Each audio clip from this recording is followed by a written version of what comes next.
and I tell them what I'm going to tell you. The number one thing, if you're brand new to this concept, is remember you're headed towards the end of the line.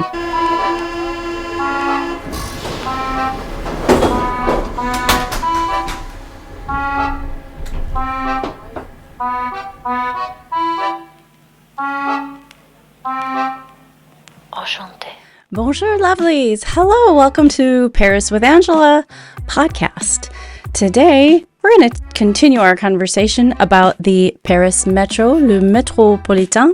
If you tuned into the last episode, then you know that we took a really good look at the making of and the history of the Paris Metro. Hopefully now you have some ideas and some resources on how you can take in, observe, and fully appreciate the historical side of the Paris Metro. You know how it was built. You know where you can find pieces and remnants and preserved areas of Louis Philippe's wall. You know about the Roman ruin aspect. And now you need to know how to use this incredible public transit system.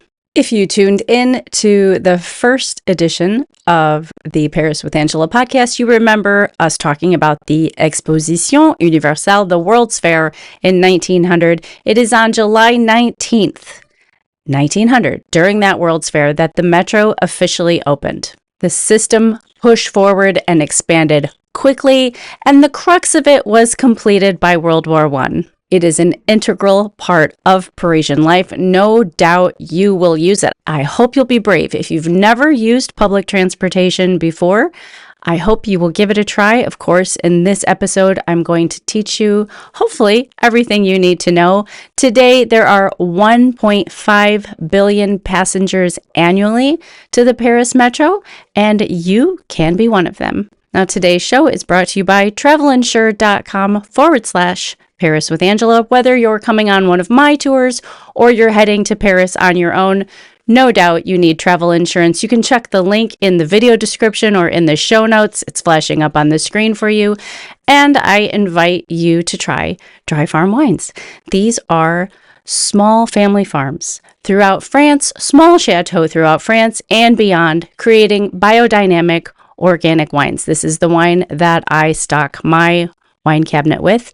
Biodynamic wines are becoming more and more popular. You'll be able to visit a handful of biodynamic wine bars while you're there. But why just experience it while you're in Paris? Why not have an order shipped to your house one time or monthly? And when you do that for the first time, you will get an extra bottle for a penny. I appreciate you doing that. Also, that's a way that you can sponsor this show. Now, let's talk about the Paris Metro because I love it. There are 16 lines in all, and each line is a different color when you're looking at a map of the Paris Metro. Now, in the old days, we really relied on those maps. We had little paper maps that we carried around in our wallet, or we had the little red book that we used. Today, you're lucky you get to use your phone, and it's a whole lot easier than it's ever been. There's some key terminology that you want to know when navigating the Paris Metro. Ligne is line, and that refers to each metro line, lines 1 through 14, with 2 additional lines that branch off. So some people say there's 14 lines, some people say there's 16 lines. Direction, and this indicates the end station in the direction that you are heading. And you're going to discover in this episode that that is a key part of navigating the system. Correspondence is a transfer. These are points where you can switch lines on your journey. There are many different types of tickets for the Paris Metro, everything to accommodate the length of your stay. There's a single ride ticket all the way to an annual pass for those of you who are moving to Paris and are going to live the dream as an expat. The single ride tickets are valid on the metro, on the buses, on the trams, and the RER within Zone 1. A carnet is a packet of single ride tickets, and those offer a discount over individual tickets. A great way to save a little bit of money if you know you're going to be using the system a handful of times. The Navigo Pass is available in weekly and monthly options, and that allows unlimited travel throughout selected zones. The city and city surrounding is broken up into 5 different zones. So zone 1 is going to be your immediate city limits. And then when you talk about something like zone 5, that's clear out by Versailles. So that allows you to extend to travel further outside the city. The airport is zone 5, Versailles is zone 5, etc., etc. The Paris Visite Pass is a tourist pass for 1 to 5 days, and that includes unlimited travel and a perk, a bonus. It offers you discounts at various attractions. So when you're selecting your tickets, there is going to be a lot of options for you to choose from, and something will be just right for you.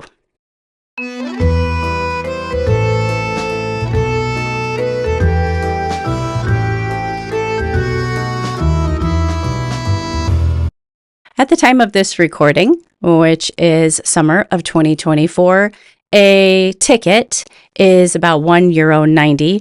A carnet is about €16.90. The Navigo Weekly, about €22.80. And the Paris Visite Pass starts at €12. The Navigo is ideal for the frequent traveler. The Paris Visit suits a short-term tourist who plans on visiting multiple attractions. So if your purpose to visit Paris is to visit, let's say, monuments and museums, the Paris Visite, the Paris Visit ticket might be the right one for you. If you're going to do a lot of shopping and traveling, you might want to take a look at the Navigo Pass. The Navigo is what I use when I visit, and bonus, I think it was just revealed within the last couple weeks that now we can use our iPhones as our Navigo Pass instead of having a separate pass that we need to dig out of our bags when entering the system. There's also the bonus of the bus system. Now, if you are someone who has difficulty navigating a lot of stairs, I do recommend the bus system. Number one, it's going to be a little bit more friendly to you because there are a lot of stairs in the Paris metro. I cannot stress that enough. If you are not accustomed to traversing multiple flights of stairs on any given day, it's going to be a little bit of a shock to you, and especially in some of the bigger stations like Châtelet or some of the deeper ones like Saint-Michel. The bus also gives you a really, really great way to see the city. It's great for sightseeing because you're not underground and it's often less crowded than the metro. Now, one of the first things I do on my tours is I take my guests around the neighborhood we are staying. We stay very close to the Rue Mouffetard, which is great, so everybody can sort of see where they can grab a bite to eat and where they can go sit by a charming fountain. I take them to our metro stop and I give them a lesson on the metro. And I tell them what I'm going to tell you. The number one thing, if you're brand new to this concept, is remember you're headed towards the end of the line. So each Paris line has 2 destinations. I call them a top and a bottom. And you want to be mindful which direction you are headed. That's what you need to know. That's the very, very basic thing. I'm getting on line 4. Which direction do I need to go? Or let's say that your hotel is on line 10. And let's say your hotel is near the Charles Michel stop and you want to go to Saint-Chapelle. If you look on a map of Paris, or even easier, if you use your phone, say you have an iPhone and you use Apple Maps, type in Saint-Chapelle, and that is the church with all the beautiful stained glass. Let's say you want to see that. If you type it in, the directions are going to come up and they're going to tell you exactly what to do. It's going to tell you to go in the direction of the end of line 10. So if you were going to bypass where you're headed, Saint-Chapelle, you're going to go all the way. You would be going all the way, in theory, to Gare d'Austerlitz, which is the end of line 10. If you went in the opposite direction, that's going to take you up to Boulogne. So you'll see there's 2 ends to every metro. You want to head in the direction of the end of the line, wherever you're going to go, and then get off on the stop that's closest to whatever tourist attraction you're doing. So if you're on line 10 and you're headed, and your hotel rather is at Charles Michel, you're going to head towards Gare d'Austerlitz and you will get off at the Cluny stop. It's that easy. You don't even have to think about it because the phone's going to tell you what to do. But the concept is that the direction you're going is the end of the line, but you get off on your appropriate stop. Now, I say the end of the line, and it's really important to know that because when you're in the metro tunnels, you're going to follow the signs. So each line has its own color. If we're going to stick with the line 10 example, line 10 is yellow. So when you come down the stairs at Charles Michel, you're going into the metro at that stop. Remember, we're pretending that Charles Michel is the metro stop closest to your hotel. You're going to be down in those hallways and you're going to see two signs. One is going to point towards Boulogne, one hallway, and another hallway, and both will have a yellow 10 on them, a yellow circle with a 10. The other one is going to take you to Gare d'Austerlitz. That's the hallway you're going to follow. You're going to get on the train in the direction of Austerlitz, and you will finally get off at Cluny-La-Sorbonne, because that is the stop that's closest to Saint-Chapelle. I think that makes sense. It really, really makes so much more sense once you're there. But you want to be mindful of following the proper tunnel. So each metro line has a different color, and each metro line has a beginning and an end. For a while, when you're down in the metro, the signs may say both. So you might be in a metro tunnel where the signs say line 10, so it's a yellow circle with a 10, and they say Boulogne d'Austerlitz. So you just keep following those ones, and then at some point they're going to split, and each one's going to go in a different direction, and you need to head in the direction of wherever you're going to stop. Now, you're not saying you're going to go all the way to Gare d'Austerlitz. You're going to get off along the way, but you just want to make sure you're going in the right direction. And if you ever get on the wrong train, you simply get out at the next stop, exit the metro, go back down the stairs, and go back in the other direction. We've all done it. We've all had to do it a ton of times, even once we've gotten the hang of it. Now, some things that do make it so much easier for you are your iPhone or your Android phone. If you're still using an Android, your smartphone is going to really, really help you. So use your Maps app, type in where you want to go, and it's going to give you a whole list of directions, very, very specific. Walk 500 feet, get on this train, exit this train, walk 500 more feet to the next stop. It's going to really, really help you get there. And you're going to get a feel for the number system, the color-coded system. Again, each line has its own color. Each line has two ends. You'll get the feel for it really fast. There are some lines you will use much more than others. Line 4, line 10, line 7. And you'll become a pro in just a matter of days, maybe just a matter of a few rides. Now, some things to remember to make it more comfortable for you are to remember, if crowds aren't your thing, you might want to avoid rush hour. It can get very, very, very busy in the metro, especially the bigger stations, Montparnasse, Châtelet. If you've ever seen that episode of Seinfeld where Elaine is crammed on a subway and having sort of an internal monologue with herself, internal dialogue rather, that is no joke that it can be like that. You will be nose to nose with multiple people thinking there's no way anyone else can get on this train, and the doors will open and people will push in. It's really important to hold on when the train takes off. Sometimes they can be so crowded. If you can't hold on, it doesn't matter. You're not going anywhere. There's so many people. Now, not only can you use your phone, but when you're on the train, often the name of each stop will be announced on a speaker.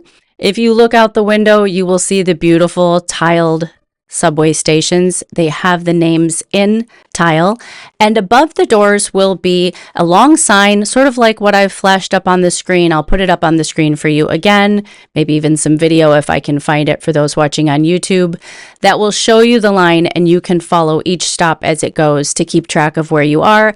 Some of the lines even have signs that are lit up, so a little light will appear next to the sign to the stop rather, that they are approaching, so you will know that this is your stop.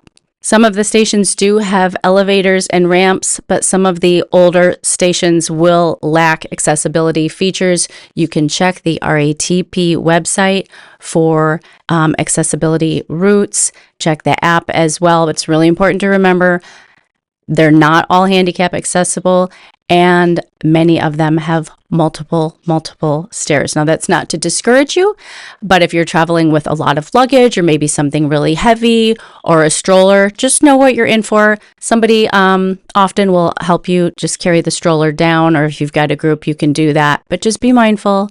I just want you to know, if you've never been, there can be a lot of stairs and it can get a little hairy if you're exhausted. Let's talk about etiquette too. There are common courtesies when using the metro. Culturally, it's not a very loud place. So once everybody's on the train, there's not a lot of talking going on. If you're a little nervous or you don't speak French, don't worry. There is no pressure for you to make small talk with the person sitting next to you. In fact, culturally, that's just typically not done in Paris. So I'm from the Midwest. We call it Midwest nice. We make conversation with everyone. Well, I don't, but I'm a little bit more introverted than that, but it's really common to just make small talk with people that you don't know. But in France and Paris, we're going to call it French nice, Paris nice. So their culture has more of an idea of that speaking to a stranger or trying to make small talk or drum up a conversation with a stranger is more of an imposition. So don't worry about making small talk with the people next to you. In fact, you'll notice that most people, they're not even really smiling. You don't have to smile at people in France. I know we do that. This podcast is primarily from an American perspective, and we smile at each other to reassure each other. And they really don't do that in France. So you might get sort of a bizarre look if you give your typical American-friendly smile to someone. When the metro gets really busy, it is customary for you to stand up. So some of the cars have fold-down chairs. When it starts to get busy, you'll want to stand up and let that chair fold up on its own and make more room. If it's not quite busy, but someone, a veteran or someone handicapped or someone elderly or a pregnant woman gets on, it's appropriate for you or the man in your group to stand up and give his or her seat to that person. Now, we've talked a little bit about the buses. If that sounds like more of an alternative for you, all of those tickets are interchangeable. So your metro tickets will work on the bus tickets, but not after they've been activated. So once you scan your ticket or enter your ticket in the metro, you're good for as long as you stay underground. However many transfers you need to make, you don't need to use another ticket. The minute you leave the system, now you need to use a fresh ticket or reuse your Navigo Pass. The same is with buses. Once you scan that ticket on the bus, it's done. If you get off that bus to make a transfer, you'll need to use another ticket or another scan of your Navigo Pass. The best routes with the bus for sightseeing are line 38, line 42, and line 69. After the metro closes late at night, the night buses operate with routes covering most of the city. There are trains that extend further outside the city. In English, we call those the RERs. Those will take you to places like Disneyland Paris, to Charles de Gaulle Airport, and even Versailles. And there are trams also. Trams have 8 lines, lines T1 to T8, and those really serve the outer districts. They're easy to use with the same tickets as the metro. You just want to make sure that you have a Metro Pass. For example, when you purchase your Navigo, you want to make sure that it extends all the way through Zone 5. Now, when you get to Paris, when you land at the airport, you can stop at a kiosk and you can get your Navigo Pass or get your metro tickets for the week. There are kiosks and they have a little sort of scrolling button that you can use, so you can pick English and easily navigate your way through the purchase of those tickets. If you'd like more human interaction, there are ticket counters with, I think, very friendly people ready to help you. I find those ticket counters a little bit more friendly than once you're inside the city. Inside the city, I find it a little bit more difficult to talk through plexiglass. The trains are in the background. A lot of times the metro stations are windy. I don't really love if I'm having a problem with my ticket or something, I don't really enjoy that transaction. I try to use the automated kiosks as much as I can, or take care of that right when I get there, right when I land, before I leave Charles de Gaulle Airport. once you have entered the metro, like I said, once you've activated that ticket, you're going to follow the signs to the correct platform. You're going to double check just to make sure you're headed in the right direction. You want to follow the signs correspondence for transfers, sortie. You'll see the sign everywhere, means exit. Your rush hours are typically between 8 and 10 a.m. and 5 and 7 p.m. And of course, be mindful of pickpockets when it gets really cozy. You want to make sure that you have your bag in front of you at all times. Anyways, it's nice to keep your bag in front of you and just be aware of your surroundings. The metro's typically a very safe place, but we want to use wisdom when we're traveling in another country. All in all, the metro is easy. You'll use it numerous times a day. You'll get a great workout. In the meantime, they say you're never outside of 500 yards of a metro stop. I don't think that's always necessarily true over in areas by the Eiffel Tower and Les Invalides, but on the whole, there's always one right around the corner. I think you're going to find it a fantastic tool during your trip. And with so many options like the buses, the trams, the RERs, all the different tickets, all the different ticket prices, I think there is something, I know there is something to suit you and accommodate you and make your time in Paris the very best it can be. Thank you so much for joining me today. If you're following along on YouTube, leave a comment in the comment box. Tell me what you love the most about the metro. And if you're pretty familiar with the city, tell me what your favorite metro stop is, because some of them are so very beautiful. And I will see you all again very soon. A bientôt.